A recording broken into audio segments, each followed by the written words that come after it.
Metal Deck de Acesco, el entrepiso que se adapta a todo tipo de estructura en una presentación de Al Oído.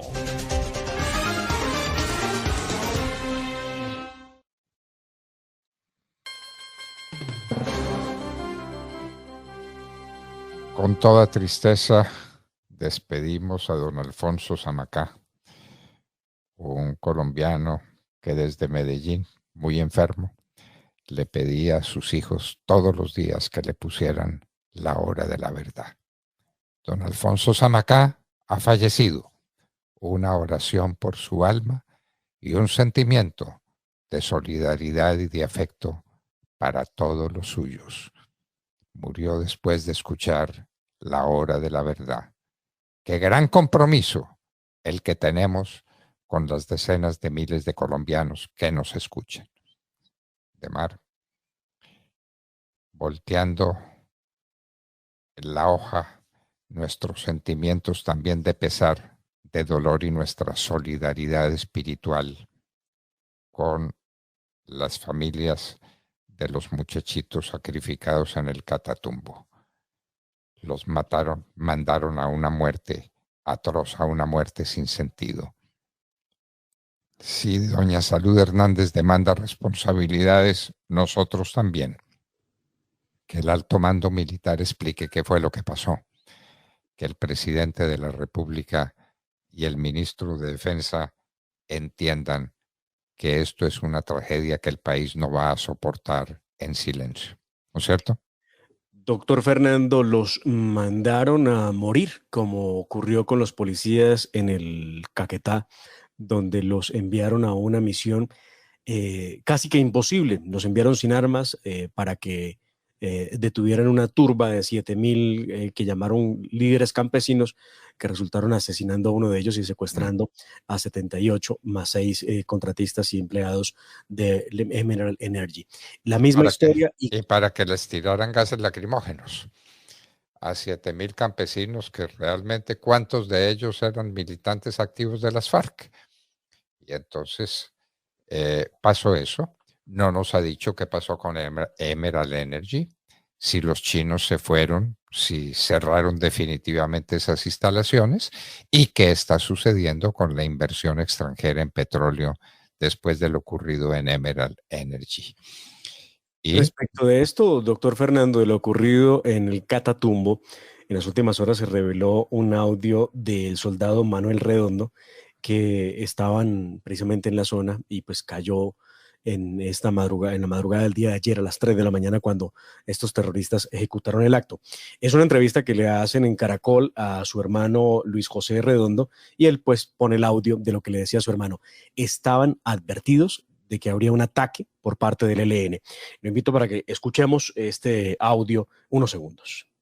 Ahí está la voz de mi hermano, que la vaina está mala, está más caliente. La ELN está, mejor dicho, está bravo. Hoy nos dieron información de 14 bandidos en moto y armados y 2 camionetas.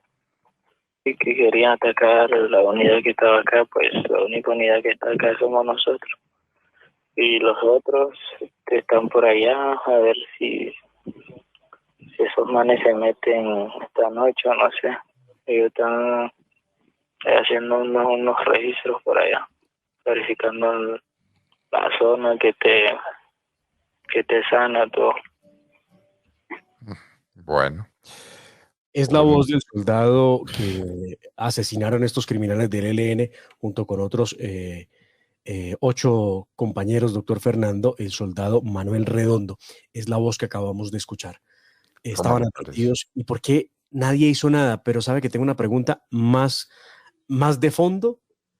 En esa mesa del ELN, doctor Fernando, esa mesa que llamaron de paz, de negociación, hay unos militares activos que son observadores de los diálogos con el ELN.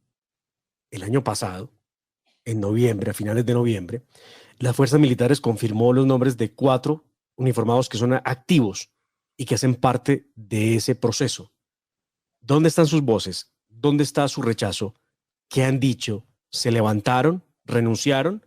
O como dijo Salud Hernández, afinaron las rodilleras para quedarse ahí viendo este terrible espectáculo. Bueno, ¿y qué hace el ministro de Defensa? ¿Y qué hace el mando militar? Aquí hay una omisión de los deberes militares. Aquí hay una paliza que le meten al ejército en un pelotón. Yo no sé si estaba el pelotón completo. El pelotón completo es de 40 hombres. Hasta ahora se sabe de 17 heridos y quién sabe cuántos más estaban ahí. Era un pequeño destacamento. ¿Quién les daba instrucciones? ¿Quién les exigía cuidados? ¿Quién estaba al frente de esa operación? La voz de este muchacho es una voz dramática, es un autocabeza de proceso. Lo ocurrido en el Catatumbo no puede quedarse en la impunidad. No puede quedarse en la impunidad. Alguien tiene que decir cosas. Esperamos que en el Parlamento haya un buen debate de responsabilidades al ministro de Defensa, ¿no? Si asistieran a los debates, doctor Fernando, y se dijeran algo, porque tienen la manía de no decir nada, y es que ayer se esperaba un pronunciamiento de parte del ministro de la Defensa, y escucharlo, no sé qué le produce a uno, pero a mí me parece que es válido que cada quien tome su formación, se dé la idea propia de lo que fue lo que dijo el ministro de Defensa. Por eso aquí tenemos parte de esas declaraciones que dio el ministro de la Defensa para que quienes están en YouTube y en Facebook puedan ver las imágenes y quienes están a través de Tuning simplemente lo puedan escuchar. Vamos con el ministro de Defensa y lo que dijo respecto de este ataque. El atentado cometido en el Catatumbo, 9 soldados, 9 luchadores por la paz también fueron asesinados. Y con el sentimiento de repudio por este hecho, que muy poco contribuye a la paz, que parece más una contradicción con esos propósitos de paz, pero que en una situación realmente tan complicada, de esta aspiración de paz en medio de la guerra, el sentimiento, pues, de repudio por estos asesinatos, de condolencia a las familias, homenaje a estos soldados.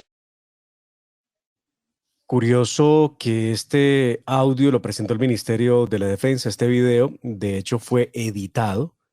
Entendemos que probablemente duró mucho más tiempo tratando de decir algo.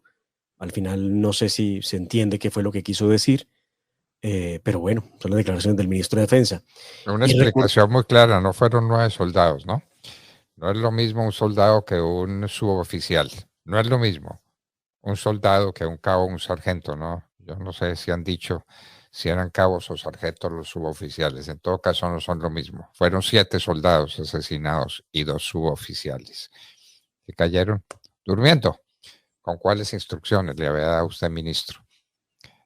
¿Con cuáles advertencias de que estaban en una zona de guerra y de que tenían que actuar como tal, en plan de que están en una operación militar y no descansando y durmiendo en cualquier sitio? No, esto no puede quedar así. Las declaraciones del ministro son lamentables, sencillamente lamentables. ¡Qué horror! Ahora recordemos que Gustavo Petro había dicho, doctor Fernando, en campaña, que la guerra con el ELN se acabaría en un tiempo de 3 meses. Es muy breve, 8 segundos para escuchar esta promesa de campaña de quien, evidentemente, 7 meses después, lo único que ha provocado es un rearme del ELN y unos ataques brutales como este que tiene unas consecuencias tan duras y tan difíciles para la sociedad colombiana como las de la Escuela General Santander, donde mataron a 23 cadetes. Escuchemos qué era lo que había dicho Gustavo Petro, prometiendo la paz con el ELN. Yo lo que te respondería es al contrario. A los 3 meses de ser presidente se acaba el ELN en Colombia porque hace la paz. Van 7 meses.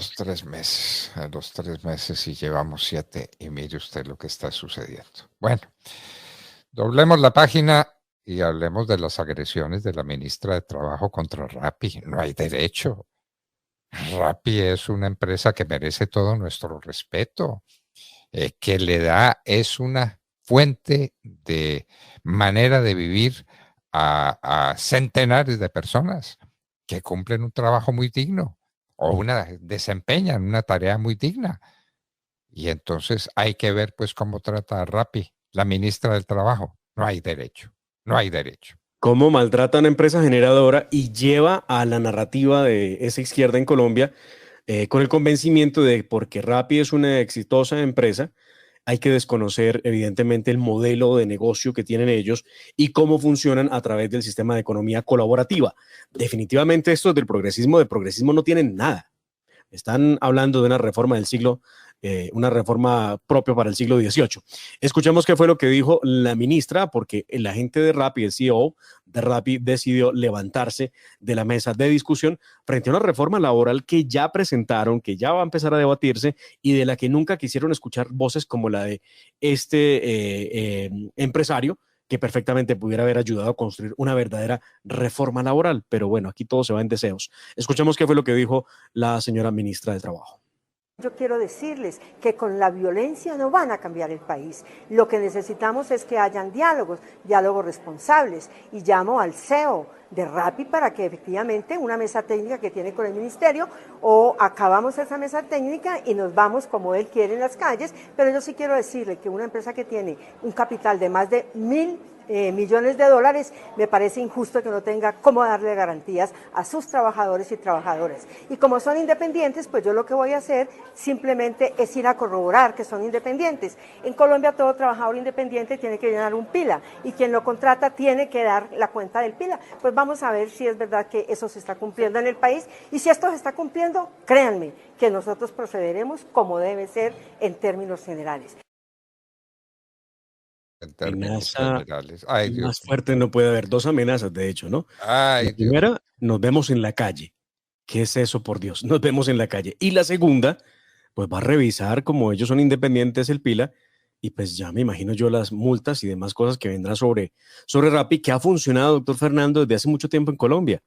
Y solo ahora decidieron esto, en el gobierno del cambio y de la vida, perseguir a una empresa que le ha dado de comer a más de 80.000 personas que están trabajando en las calles todos los días y dicen, vea, yo quiero trabajar 1 hora, 2 horas, 3 horas, a mí no me... Y lo decían en la marcha que le hicieron de protesta a Gustavo Petro hace 2 días, le decían, reclamaban libertad, decían, denos la libertad, déjenos trabajar como nosotros queremos. Pero ya Gustavo Petro resolvió que ellos eran esclavos y que como esclavos hacían lo que el patrón les mandaba hacer.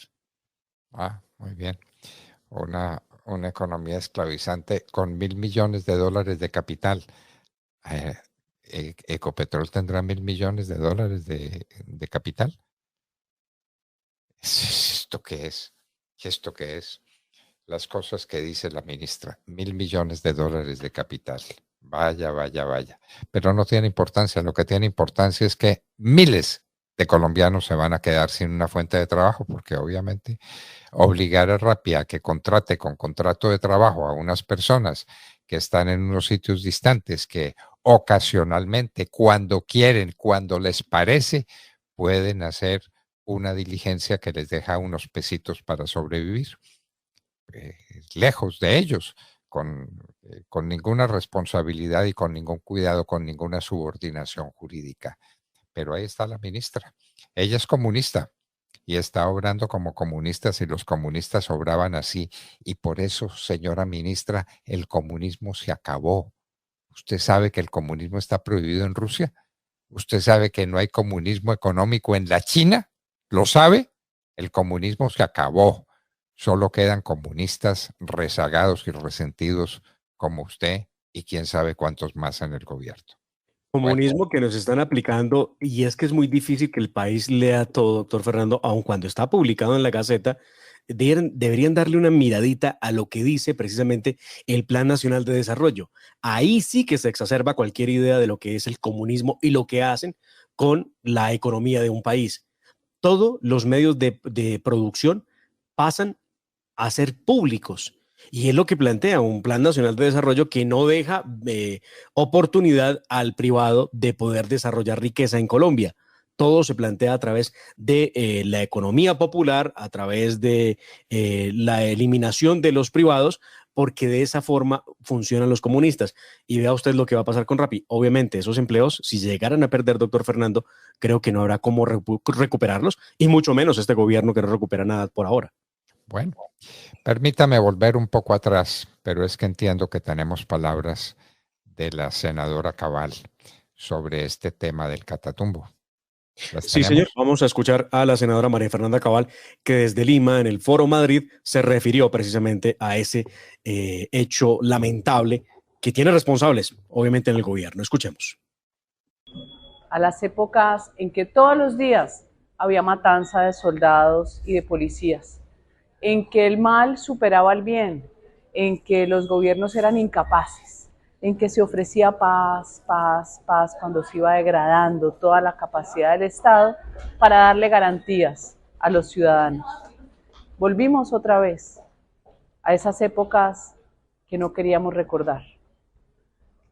El asesinato de jóvenes soldados nos recuerda, primero, que sin soldados, sin policía, sin dignidad y sin honor y respeto a la fuerza pública, no hay absolutamente nada, no hay cómo construir sociedad civilizada y no hay cómo construir los pilares de un Estado decente. Que sea hoy, hasta el 2026, que significa que todo lo que pase en la degradación, en la corrupción de un gobierno incompetente e incapaz, su propia cruz, porque desde hoy empezó la erosión del gobierno de Gustavo Petro. No desde... Bueno, empezó la erosión del gobierno y nosotros nos quedamos esperando responsabilidades y esperando explicaciones. Lo ocurrido en el Catatumbo no puede quedarse así nomás, como una masacre espantosa que lo fue, como un crimen atroz que lo fue, pero con una incompetencia militar dramática que tiene que recibir explicaciones. El país las está esperando. Señor Ministro de Defensa, espero que usted tenga en el Congreso de la República el debate que se merece. Bueno, Demar, y no terminemos sin contarle a los colombianos lo que pasó con la reforma a la salud. Parece que eso se hundió, ¿no? Pues, doctor Fernando, está hundida en la medida en que primero fue el Partido Liberal el que se levantó y dijo no vamos con la reforma. Se lo anunció a Gustavo Petro y a la ministra. Petro salió muy furioso en medios de comunicación a decir que la reforma no se construía con Gaviria sentado en un salón cálido o frío, no recuerdo ya cuál fue la expresión que utilizó. Faltaba que el Partido Conservador y el Partido de la U tomaran una decisión, y ayer tomaron decisión. Y la decisión es no acompañar la reforma de Gustavo Petro.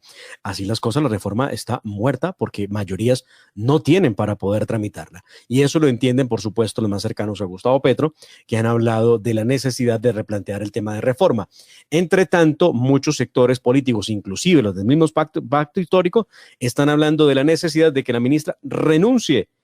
Y es que, doctor Fernando, esto de la ministra Carolina Corcho es más de lo mismo. Porque usted tiene a la ministra del Trabajo, que es ideologizada, a la de Minas, a la de Salud, que son personas que están llenas de ideología, pero no hay nada técnico en el fondo. Esto es una gran noticia para Colombia. Ayer, a través de las redes sociales, Colombia celebraba el hecho de que la reforma se hubiera caído. Y se cae porque no habrá mayorías. Obviamente, ya escuchamos al presidente de la Cámara de Representantes, David Racero, anunciar que no se cayó la reforma y que la van a tramitar así como va. Bueno, se someterán a una doble derrota. Probablemente la primera fue el retiro de los partidos y la segunda, la ausencia de votos. Recuerde usted que si hay algo que ha planteado el presidente Petro y su gente es que son los colombianos los que deben exigir las reformas. Recuerde que el 1 de mayo tiene una cita a la que ha invitado a sus seguidores para que lo acompañen a respaldar las reformas. Bueno, le falta un mes entero, ¿no? Para preparar la reunioncita que tenga el 1 de mayo. En todo caso, las reformas, un desastre. El orden público, vuelto pedazos. Y una noticia de mar que la gente ha pasado desapercibida. Hay crisis entre los cocaleros. Crisis por falta de demanda o por exceso de oferta. ¿Qué será lo por que está falta pasando? de demanda es lo que... O por exceso de oferta. hay tanta cocaína que ya no hay quien la compre. Quien compre las matas de coca. Y el mercado ha cambiado en la medida en que el fentanilo ha tomado mucha ventaja sobre la cocaína, doctor Fernando, y esa puede ser una de las causas. Una semana difícil para Petro y buena para Colombia en alguna medida, ¿sabe? Una semana que la puedo resumir, doctor Fernando, con dos hechos que son las dos reformas caídas. Reforma política que se le cae a Petro esta semana, reforma a la salud a Petro que se le cae esta semana. Pero además hay noticias mucho más complejas. Por ejemplo, el hecho de que pelee con el Perú y termine el Perú retirando al embajador en Colombia por la injerencia de Gustavo Petro en los asuntos internos del Perú. Pero también recordemos que la ministra de Trabajo ataca a Rappi. Y también recordemos esta terrible y dolorosa situación de la masacre de nuestros soldados a manos de los terroristas del ELN. Y como si eso ya fuera poco, pues simplemente el presidente anuncia nuevas congregaciones, reuniones gigantes para aprobar sus reformas. Una semana muy difícil para Colombia y para el gobierno. Positivo en la medida en que la reforma política y la reforma de la salud se cayeron y eran dos reformas estructurales de lo que ha prometido Gustavo Petro. Muy bien. Esto pues es lo ocurrido en esta semana, queridos amigos. Y la semana no ha terminado, de mar. Esperemos no tener que saludar el fin de la semana con otra tragedia, con otra desventura. La situación en Colombia es supremamente difícil y no nos quedaba sino que rompiéramos relaciones con los países vecinos y amigos. Entonces ya el Perú retira a su embajador, que es el paso previo, o ¿qué significa de alguna manera el rompimiento de relaciones? Por cuenta de las impertinencias, de las imprudencias de Gustavo Petro y de la ineptitud del ministro de Relaciones Exteriores, que también tendrá que explicar en el Parlamento cómo es que nos quedamos sin un socio esencial en el Tratado del Pacífico, cómo es que rompemos relaciones con un país con las que las tenemos desde hace tanto tiempo en las mejores condiciones. ¿Qué es lo que está sucediendo? Hasta eso, rompiendo relaciones con los países hermanos. Es el país al revés. Les parece maravillosa la relación internacional que tienen con la dictadura de Venezuela, pero rechazan la relación que se tenía con la democracia del Perú. Muy bien. Y así nos despedimos de ustedes, queridos amigos, hasta mañana a las 6 en punto de la mañana, cuando estaremos de regreso, Dios mediante.